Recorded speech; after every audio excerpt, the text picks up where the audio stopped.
అంటే అన్న ఇప్పుడు మనం చాలా రోజులుగా కూడా వార్తల్లో కొన్ని సంవత్సరాల నుంచి 2-3 సంవత్సరాల నుంచి కూడా హిడ్మా కోసం వెతుకులాట జరుగుతోంది. హిడ్మా పలానా ప్రదేశంలో చాలా వార్తల్లో విన్నాం. ప్రభుత్వాలు కూడా చాలా మాట్లాడినాయి, పెద్ద తల దీన్ని లేపేయాలి ఫస్ట్ అని చెప్పేసి.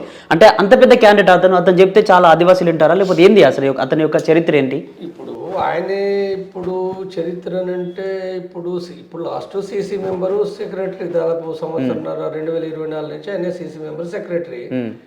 కానీ ఆయన యొక్క అంటే ఇప్పుడు ఆయన పార్టీలోకి వచ్చింది కూడా 97 వచ్చిండు. 97 అంటే 28 సంవత్సరాల నుంచి పార్టీలో పనిచేస్తుండు. 28 అంటే ఒకప్పుడు అంటే ఆయన పుట్టింది కూడా ఏంటంటే 1981 లోపల జన్మించిండు అని అంటారు. 81 కాదు 76 లోపల జన్మించిండు అని అంటారు. 76లో జన్మించిండంటే ఇప్పుడు దాదాపుగా ఏంటంటే ఇప్పుడు 49 సంవత్సరాలు ఆయన యొక్క జీవితం. అవును. అంటే మావోయిస్టు పార్టీ అక్కడికి ఎప్పుడు పోయింది? 45 ఏళ్ల కింద 1980లో పోయింది. 45 సంవత్సరాల క్రితం పోయింది. 1980 లోపల అప్పుడు దండకారణ్యం అంటే ఏటు ములుగు అడవి, తర్వాత ఆదిలాబాద్కు, తర్వాత తూర్పు గోదావరికి, తర్వాత బస్తర్కు అంటే ఈ 5 దళాలు పంపినప్పుడు బస్తర్ అనేది కూడా ఇప్పుడు వీళ్ళ ఊరు పువ్వర్తి కదా, దక్షిణ బస్తర్, ఇదంతా ఒకటే జిల్లా ఉండే. అప్పుడు పోయినప్పుడు ఏంటంటే ఇప్పుడు ఖమ్మం బార్డరే కదా, ఇది పువ్వార్ అనేది బార్డరే. కాబట్టి ఏంటంటే వీళ్ళ గ్రామాలు కూడా మొదటి నుంచి ఆర్గనైజ్ అయిన గ్రామాలు.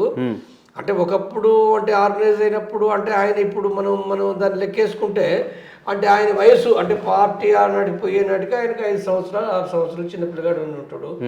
అప్పుడే బహుశా వాళ్ళు అంటే గ్రామాలకు అన్నాడు మొత్తం ఊరు మొత్తాన్ని పోతారు కదా, అక్కడ పోయి ఇంకేదో రహస్యం కాదు, పోయి ఊళ్ళో మొత్తం పొద్దునైనా రాత్రి అయినా మీటింగ్లు పెట్టేది. కాబట్టి ఆ చిన్నప్పటి నుంచి ఆయనకు ఒక రకంగా దళం కడిపోవడం, పిల్లగాళ్ళు అందరూ వస్తారు చిన్నప్పుడు కూడా ఎక్కడైనా.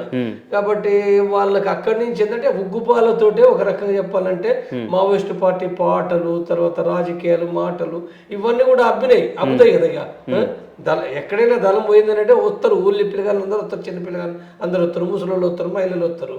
కాబట్టి అట్లా అక్కడి నుంచి స్టార్ట్ అయ్యి ఆయనకు అంటే ఆలోచన చిన్నప్పటి నుంచి చెప్పడం. సరే 5th చదువుకున్నాడు. 5th చదువుకొని కూడా ఏంటంటే మళ్ళీ తిరిగి పార్టీలకు వచ్చిండు ఆయన. అంటే వాళ్ళ ఊరు కూడా సంఘం కదా, మొదటి నుంచి సంఘము. అంటే గిరిజన ఆదివాసీ సంఘం ఉంది, మహిళల సంఘాలు ఉన్నాయి, బాలల సంఘాలు ఉన్నాయి. జనతల సర్కారు కూడా వాళ్ళు ఎప్పుడో పెట్టారు. జనతలు అంటే రాజ్యం అనేది ఎట్లా ఉండాలి, అంటే అభివృద్ధి ఎట్లా చేయాలి అనేది దాంట్లో ఉంది. కాబట్టి ఆయనే అక్కడనే అంటే ప్రతి దాంట్లో కూడా అంటే పాల్గొంటూ ఆయన అది కొనసాగింది అది. కాబట్టి ఈ పరిస్థితుల్లో అంటే ఆయన డెవలప్ అయ్యి ఆయన ఎప్పుడు వచ్చిండు 1997 లోపల పార్టీ లోపల రిక్రూట్ అయ్యి అదే దక్షిణ బస్తర్ లోపల కూడా ఇప్పుడు వాళ్ళు చెప్పారు కదా, దక్షిణ బస్తర్ లోపల ధన సభ్యుడిగా, తర్వాత అక్కడి నుంచి గడిచురుడి అంటే మంచి మహారాష్ట్ర, అది ఇది ఛత్తీస్గఢ్ అయితే మహారాష్ట్ర పక్కకి కాబట్టి అక్కడ కూడా పనిచేసిండు. తర్వాత మళ్ళీ ఇదే దక్షిణ బస్తర్కి వచ్చిండు, అక్కడ డివిసి మెంబర్ అయ్యిండు, తర్వాత ప్లాటూన్ కమాండర్ అయ్యిండు. అంటే అప్పటి వరకు ఏంటంటే ప్లాటూన్లు అయ్యేంత వరకు ఏంటంటే ఆర్గనైజేషన్ అంటే ప్రజల్ని ఆర్గనైజ్ చేయడానికి ఆయన పనిచేశాడు. ప్రజల లోపల అంటే ఇప్పుడు ప్రజలు ఎట్లా కూడగట్టాలి, ప్రజల బాధలు ఏంటి, ఆయన అవన్నీ తెలుసు. కాబట్టి పార్టీ చెప్పిన అవగాహన, రాజకీయ అవగాహన నేర్చుకుంటూ అక్కడ సంఘాలు పెట్టడం, ప్రజా ఉద్యమాలు కొనసాగించడం అనేది చేసిండు. అప్పటిదాకా అంటే మిలిటరీగా అంత అంటే కొంత అవగాహన ఉన్నప్పటికీ అంత పెద్దగా లేదు. కానీ తర్వాత ప్లాటూన్ ఎప్పుడైతే ఏర్పాటు చేసినాక అంటే 2004-05 ప్రాంతాల్లో కూడా ప్లాటూన్ కమాండర్ అయ్యిండు. తర్వాత అక్కడ కొన్ని యాక్షన్స్ చేశారు. యాక్షన్స్ అంటే ముందు వీళ్ళు కాదు, పోలీసులు చంపిన బొచ్చాడు ఉన్నాయి కదా. ఇప్పుడు అంటే ఈయనే అంటే ఇక్కడ పార్టీ కూడా పీపుల్స్ వార్ చేసినవి ఎన్నో ఉన్నాయి, మావోయిస్ట్ పార్టీ. ఈయన కూడా అక్కడ ఒక యాక్షన్ చేస్తే విజయవంతమైన తర్వాత ఈయన కొంత టాలెంట్ ఉంది, మిలిటరీ టాలెంట్, మిలిటరీ ఇంట్రెస్ట్ ఉంది, కొంత గట్టిగానే దానిపైన శ్రద్ధ పెట్టి ఉన్నాడు. కాబట్టి అప్పుడు ఒక కంపెనీ కమాండర్ చేయడము, తర్వాత మళ్ళీ బెటాలియన్ కమాండర్ చేయడం కూడా జరిగింది. బెటాలియన్ అనేది 2009 డిసెంబర్ 2వ తారీఖు ఏర్పాటు చేశారు. అంటే ఆ సందర్భం కూడా నేను పోయిన అక్కడికి. నేను అంటే సీసీ మెంబర్ గా నేను సిఎంసి మెంబర్ కూడా. కాబట్టి సిఎంసి మెంబర్ గా కూడా నేను సిఎంసి తరఫున సందేశం ఇవ్వడానికి నేను పోయి హిందీలో మాట్లాడినా. అంటే నాకు కోయా అంతగా రాదు, అంటే హిందీలో నేను మాట్లాడినా. తర్వాత అక్కడ కలిసిండు, మాట్లాడినా. తర్వాత నేను ఆ తర్వాత కూడా కలిసినాం. అంటే చాలా రోజులు కూడా కలిసే ఉన్నాం.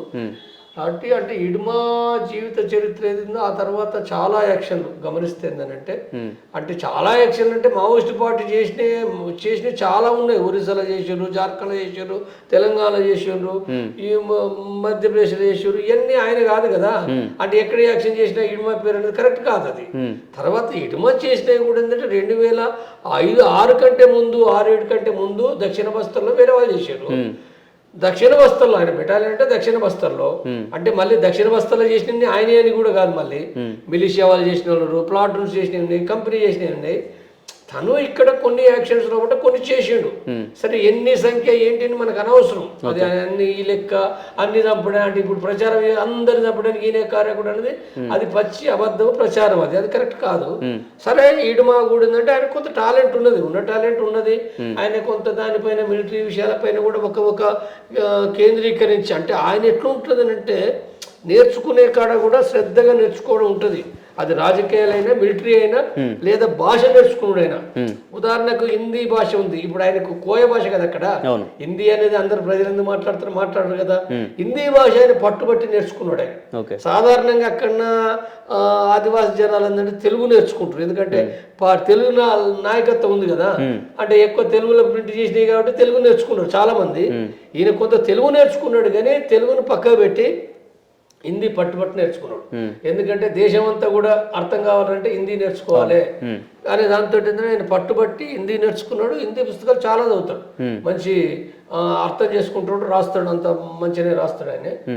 కాబట్టి అట్లా నేర్చుకున్నాడు, ఈ భాష నేర్చుకున్నాడు. మిలిటరీ విషయాలపైన కూడా ఏంటంటే ఆయన శ్రద్ధ పెట్టి నేర్చుకోవడము. అట్లా ఆయన అంటే యుద్ధం చేయాలనుకుంటే కూడా ప్రతి విషయాన్ని అంటే గ్రహించాలి, చాలా సూక్ష్మంగా అర్థం చేసుకోవాలి.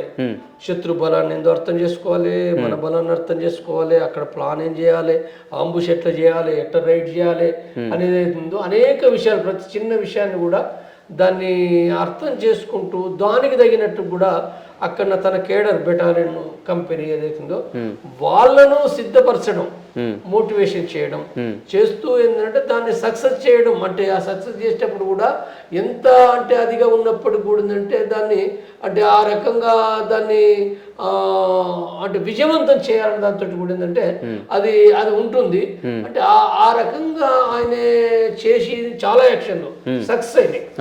అది అంటే ఇప్పుడు నష్టాలు కూడా తన కళ్ళ ముందట కూడా శవాలు అంటే మావోయిస్ట్ పార్టీ శవాలు ఉన్నప్పటికీ తిరిగి వెనుకం చేయడం కాకుండా అయినప్పటికీ ఖచ్చితంగా ఏదేమైనా వాటి మధ్యలో ఒకటి కూడా దాన్ని విజయవంతం చేయాలని దాంతో సభ్యులకు చెలవు మనం చేయాలి, వెనక్కి పోవద్దు, మనం ముందుకు పోవాలి, వాళ్ళు ఎంత బలగాలను ఉండని మనం తప్పనిసరిగా మనం దాన్ని చేయాలని దాంతో ఏంటంటే ఆయన ఆ రకంగా మోటివేషన్ చేసేది సక్సెస్ చేసి చాలా ఉన్నాయి. అట్లా చాలా పేరు వచ్చింది. అంటే ఇప్పుడు అక్కడ దండకారణ్యం లోపల కూడా ప్రజానీకం లోపల కూడా అంటే చాలా వాటిని ఆయన సక్సెస్ చేస్తుండు. చాలా గట్టి లీడరు అంటే మిలిటరీ పరంగా అనేది ఉంది. తర్వాత పార్టీ కేడర్ తోటి కూడా కలిసి ఉండడం కూడా ఉన్నది కాబట్టి అందరితోటి కలిసి ఉండడం, మాట్లాడడం, కష్టపడము అంటే ఒక పట్టుదల కూడా, ఒక మనిషి పట్టుదల కూడా ఏంటంటే అనుకున్న దాన్ని ఖచ్చితంగా చెయ్యాలని దాంతో ఎంటబడి ఆ పని చేయడం అనేది ఉందో అది ఉంది. కాబట్టి ఈ రీతి ఏంటంటే అక్కడ డీకే ప్రజానీకంలో కానీ కేడర్లో కానీ ఒక అభిమానం చూరగన్నాడు. ఆ చూరగన్నాడు కాబట్టి ఆయన సెక్రటరీ అయ్యాడు. డీకే సెక్రటరీ సీనియర్ కూడా ఉన్నారు. సీనియర్ కాకుండా కూడా మరి ఆదివాసీ మళ్ళా ఆదివాసీల సీనియర్స్ ఉన్నారు, నాన్ ఆదివాసీలు కూడా ఇడుమా కంటే సీనియర్లు ఉన్నారు. 15 ఏళ్ళు సీనియర్లు ఉన్నారు వాళ్ళు. కానీ వాళ్ళు కాలే ఇడుమా సెక్రటరీ అయ్యిండు, సిసి మెంబర్ కూడా అయ్యిండు. కాబట్టి ఆయనే అంటే మొత్తంగా చూసినప్పుడు ఈ కాలం లోపల అంటే 25 సంవత్సరాల లోపల ఆయన అభివృద్ధి అయిన తీరు ఏదైతుందో అంటే ఆ మావోయిస్ట్ పార్టీ రాజకీయాలు నేర్చుకొని అభివృద్ధి అయిందో అది చాలా అదిగా ఉంటుంది.